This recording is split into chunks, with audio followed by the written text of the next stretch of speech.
Kata Allah, orang takwa sejati, orang yang sukses dan bahagia, itu orang yang bisa secara proporsional berpikir dan punya visi panjang, membawa skema hidupnya dari semua alam yang sedang dan akan ia singgahi. Sekarang kita di dunia, ditinggalkan dunia menuju akhirat, ada waiting room namanya barzakh. Jika dipersingkat kehidupan dunia sampai akhirat, wabil akhirati hum yuqinun. Kita mulai dari ayat yang keempat. Orang sukses itu, kata Al-Quran, adalah orang yang punya visi panjang sampai kehidupan akhiratnya. Maka ditafsir di Quran surah ke-59 ayat ke-18, ya ayyuhalladzina amanu taqullaha wal tanzur nafsum ma qaddamat lighad. Hai orang-orang yang mengaku beriman, Anda, saya, kita, detik ini, Jumat ini mengatakan saya beriman ya Allah, maka berlaku ayat ini untuk kita. Tingkatkan takwamu kepada Allah dan buktikan peningkatan takwa itu pertama dengan punya visi panjang sampai ghad. Ghad yang dimaksud di ayat itu adalah sampai akhirat. Jadi kata Al-Quran, jangan cuma Anda, bangun tidur, makan, minum, tidur lagi, berangkat gelap, pulang gelap, tidak punya visi sampai panjang. Al-Quran sampai jelas menurunkan kurikulumnya. Anda mau kembali ke akhirat sebentar lagi, pengen punya harapan masuk surga, ada 8 pintunya. Dari surga yang biasa, Jannatun Naim, sampai dengan surga tertinggi, surga Firdaus. Kurikulumnya sudah disiapkan belum? Surga yang mana yang Anda inginkan untuk memasukinya? Pintu yang mana? Maka turunkan kurikulumnya, jadikan kemudian bagian-bagian yang akan kita tunggangi saat di dunia, keluarkan sifatnya, keluarkan karakternya, lekatkan pada profesi yang kita jalani saat ini. Contoh, sekarang ya Allah, saya menginginkan menjadi penghuni surga Firdaus. Di mana ditemukannya kurikulum surga Firdaus? Seperti apa karakternya? Buka ayatnya, keluarkan surahnya. Surah ke-23 Al-Mu'minun ayat 1 sampai dengan 9. Sampai kita temukan pada kalimat pada ayat ulaika humul warithun alladzina yarithuna al-firdausa hum fiha khalidun. Allah yang menyampaikan langsung ada calon penghuni surga Firdaus yang sedang beraktivitas di bumi. Ada calon penghuni surga Firdaus yang sedang beraktivitas di bumi. Bukan orang yang sekedar klaim dan punya harapan, saya pengen ya Allah, saya pengen. Ternyata sifatnya tidak begitu. Dibuka dengan kata pemilik falah. Ayat pertamanya, qad aflahal mu'minun. Sungguh orang beriman yang benar imannya, dia pasti menggenggam kesuksesan dan kebahagiaan. Dan sukses serta bahagia yang dimaksudkan di ayat ini bukan sekedar konteks dunia yang sebentar saja, tapi konteks keabadian sampai dia mendapatkan surga Firdaus di alam akhiratnya. Apa sifatnya? Turunkan jadi karakter. Alladzina hum fi salatihim khashi'un walladzina hum 'anil lagwi mu'ridun walladzina hum lizzakati fa'ilun.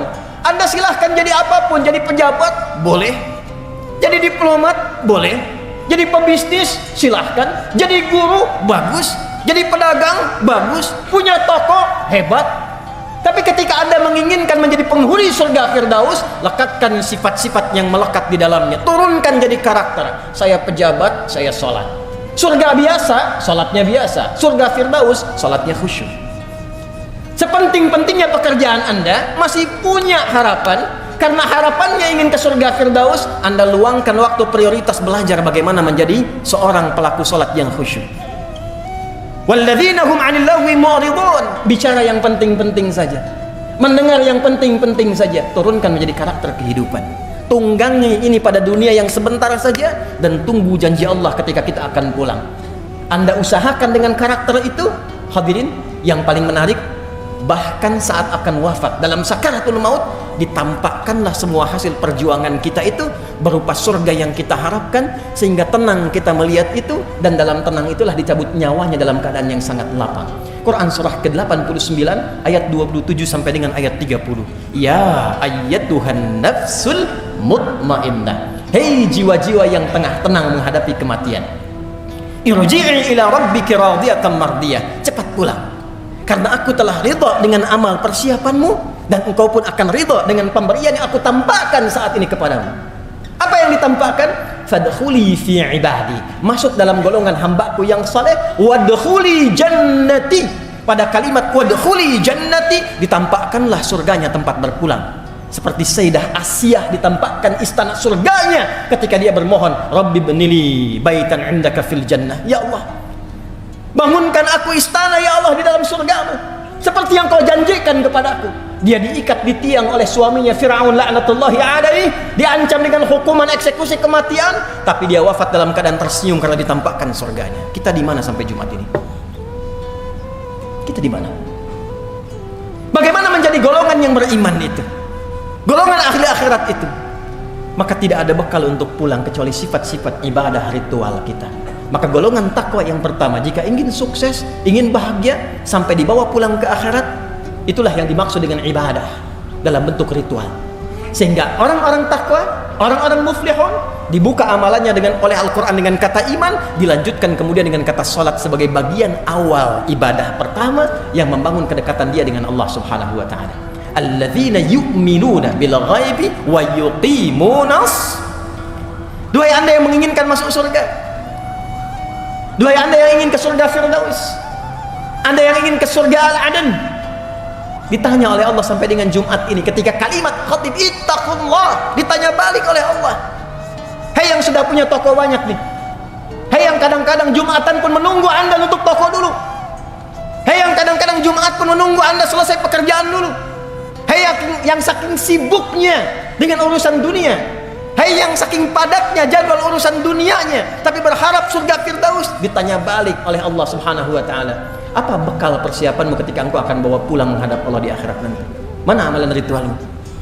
Yang ditanya bukan berapa besar dan tinggi pangkat Anda, berapa banyak harta Anda, berapa luas ilmu Anda. Yang akan ditanya oleh Allah, berapa banyak amal soleh dan bekal-bekal ibadah ritual yang dihasilkan dari titipan-titipan dunia ini.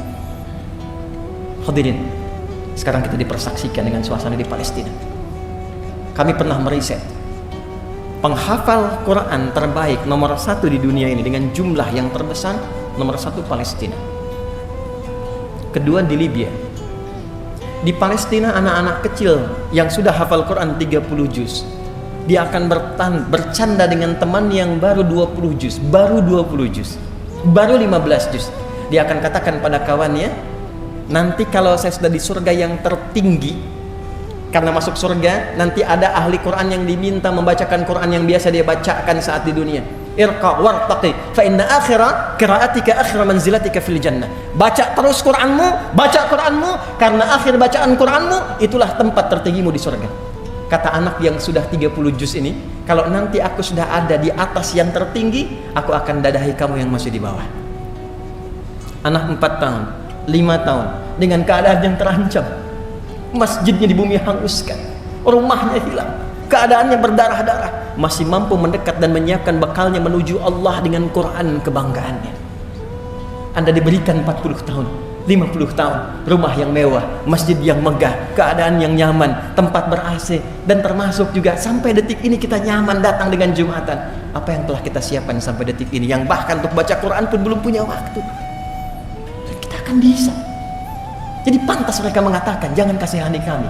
Justru Anda lah yang perlu dikasihani, karena belum tentu mendapatkan fasilitas istimewa yang menyiapkan kami akan kembali dengan baik pada ajal yang sebentar lagi akan kami tuju. Dunia hanya sebentar, tapi akhirat sebentar lagi akan kami hadapi.